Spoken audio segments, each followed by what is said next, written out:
एक married relationship में हम अपने स्पाउस से इमोशनली कितना कनेक्टेड हैं, या फिर हम कॉन्स्टेंटली इस कंप्लेन में है कि मैं अपने हस्बैंड से या वाइफ से इमोशनली कनेक्टेड नहीं हूँ, या वो इमोशनली अपनी बातें मेरे से शेयर नहीं करते हैं, या फिर कुछ मोमेंट में वो इमोशनली नहीं होते हैं.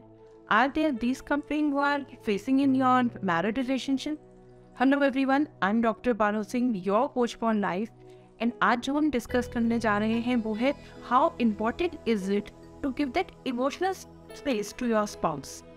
कई बार क्या होता है कि हम, फॉर एन एग्जाम्पल, मेरा husband he is sitting in a quiet space. Constantly logic हमारी होती है कि भाई आपका मूड ऑफ क्यों है, आप बात क्यों नहीं कर रहे हो, आप मेरे से कुछ छुपा रहे हो, आप मेरे से सब कुछ शेयर नहीं करते हो. और उस कॉन्स्टेंट लॉजिक के चलते क्या होता है कि वो आपके ऊपर ही शाउट कर देते हैं. अब आपसे रिलेटेड बात नहीं है बट शाउट आपके ऊपर कर दिया, तो वहाँ मेरी क्या कंप्लेन जाएगी? या मेरी कोई गलती थोड़ी थी, आपने मेरे ऊपर शाउट कर दिया, या फिर आपने दूसरे का गुस्सा मेरे ऊपर निकालते. एक बहुत कॉमन लाइन है जो हम रिलेशनशिप में सुनते हैं कि गुस्सा किसी और का था और निकाल मेरे ऊपर दिया.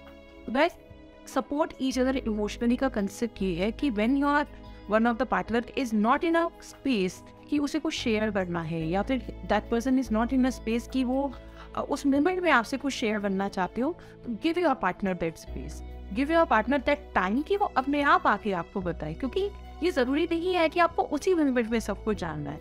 ये ज़रूरी नहीं है कि आप इतने प्रेशर हो जाओ कि कहीं मेरी वजह से तो नहीं हुआ. आप उस डाउट में चले जाते हो कि मेरी वजह से मूड ऑफ तो नहीं है, या मेरे से ऐसी कोई गलती तो नहीं हो गई कि भाई मेरी वजह से ये बात नहीं कर रहे हैं. बाद में पता चले कि मेरी वजह से मूड ऑफ है और बोले कि भाई तुमने पूछा भी नहीं. तो उस सेल्फ रेगुलेशन पे हम चले जाते हैं जहाँ पर हम अपने ऊपर ही डाउट करना शुरू कर देते हैं, और उस डाउट के अंदर हम सामने वाले से पूछना शुरू कर देते हैं. सामने वाले को कॉन्स्टेंटली नॉच करना शुरू कर देते हैं कि आप मेरे से इमोशनली कनेक्ट नहीं हो रहे हो.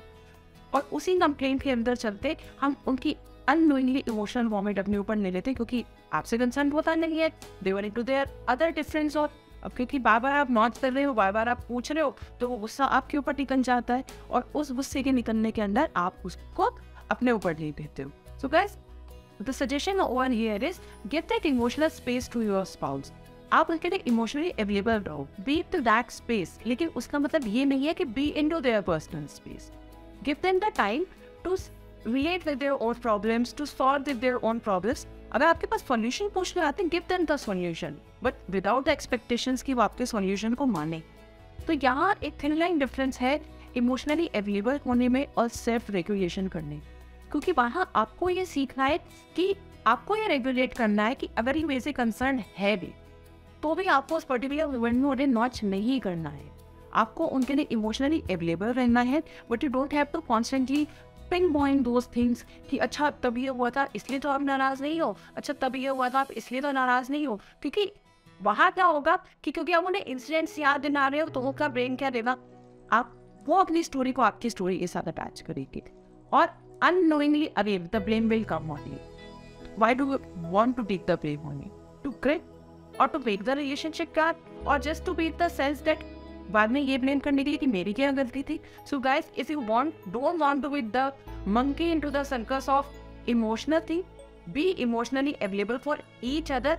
And the only solution to be emotionally available for each other is give your spouse, give your partner that space, allow them to express by themselves, give that the space that let it be. Give that particular moment of time, maybe into minutes, maybe into hours, can be a day also.